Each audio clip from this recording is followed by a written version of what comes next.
Hello friends, this video on motion part 8 is brought to you by examfear.com. No more fear from exam. Let us look at the next problem. It says that the odometer of a car reads 2000 km at the start of a trip and 2400 kilometers at the end of the trip. That means, let us suppose you are going out from home. When you are about to start, the reading on your car, you know the car odometer, right? Where the driver sits, there you would see that there is a small string which actually points out the number of kilometers which are already run. So now let us suppose that when you start your trip, that time it points to 2000 kilometers, and when you come back from your trip, it points to 2400 kilometers. And your entire trip took you 8 hours. So you have to calculate the average speed in kilometers per hour and meter per second. Now what is the total distance covered in the trip? It will be 2400 minus 2000 kilometers, that is 400 kilometers, right? Because it was already at 2000. So after that, whatever kilometers have increased, that is the distance covered. So that means it is 400 kilometers.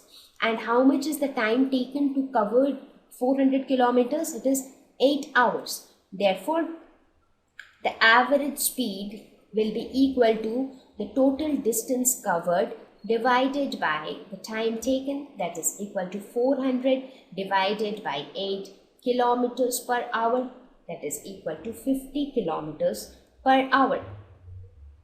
Now they also want the answer in meter per second, so let us convert it into meter per second. 1 kilometer is equal to 1000 meters, and 1 hour is 60 minutes and 1 minute is 60 seconds.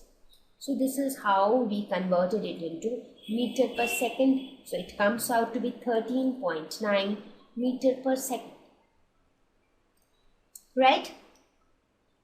Okay. So let us look at the fifth problem. It says, Abdul, while driving to school, computes the average speed for his trip to be 20 kilometers per hour. Okay. On his return trip along the same route, there is less traffic and the average speed is 40 kilometers per hour. Okay. So what is the average speed for Abdul's trip? That means, let us suppose this is his home and this is his school. Now, while going from home to school, his average speed is 20 km per hour. While coming back from school to home, his average speed is 40 km per hour. So, for the entire trip, what is the average speed? So, I told you before also, many people make a mistake that they add up these two average speeds. But that is not correct. So as I told you, whenever we want to calculate average speed, which approach will we follow? Total distance traveled by total time taken. Right? So while going to his school, what is the distance that he is covering? Let us suppose that the distance between his house and the school is D. So the total distance he is covering while going is D. And let us suppose that the time taken while going is T1. Now, according to the question, average speed will be equal to average, and right now I am talking only about while going. So, while going, average speed will be equal to the total distance divided by total time, and this value is given as 20 km per hour. Right? So, from this, we can say that T1 is equal to D by 20. So, this is my equation 1. Now let us look at the return journey. What happens while returning? Now while returning, again he travels the same distance D. But while returning, the time taken is different, because it says that while returning the traffic was less, therefore his speed was more. So if your speed is more, you will take lesser time, right? So the time here is T2. So while in the return journey, the average speed will be equal to D by T2, and it is given as 40 kilometers per hour. So from this we can say that T2 is equal to D by 40, and this is equation 2. So therefore we can say that the net average speed for the entire journey will be equal to, for the entire journey, total distance traveled is d plus d, that is 2d, divided by the total time taken is t1 plus t2, right? So in this we can write 2d divided by, instead of t1 I can write it as d by 20.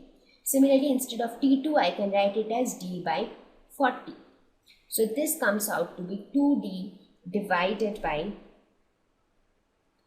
d into 3 by 40. So dd will get cancelled. So this comes out to be 80 by 3, that is equal to 26.67 meter per second. So this would be the average speed for Abdul's trip. So this is the average speed for the entire trip, which includes his going to the school and his coming back from the school as well. So please have a special look at this type of problem, because most of the students make mistakes in these kind of problems. Whenever they have average speed while going, average speed while coming back, if they want to calculate the net average speed, they will just add the two average speeds. But that is absolutely incorrect, right? So please pay attention in these kind of problems. Thank you. Please visit examfear.com to watch free educational videos, try free online tests, get the best quality study materials, study from the best tutors and mentors, and much more.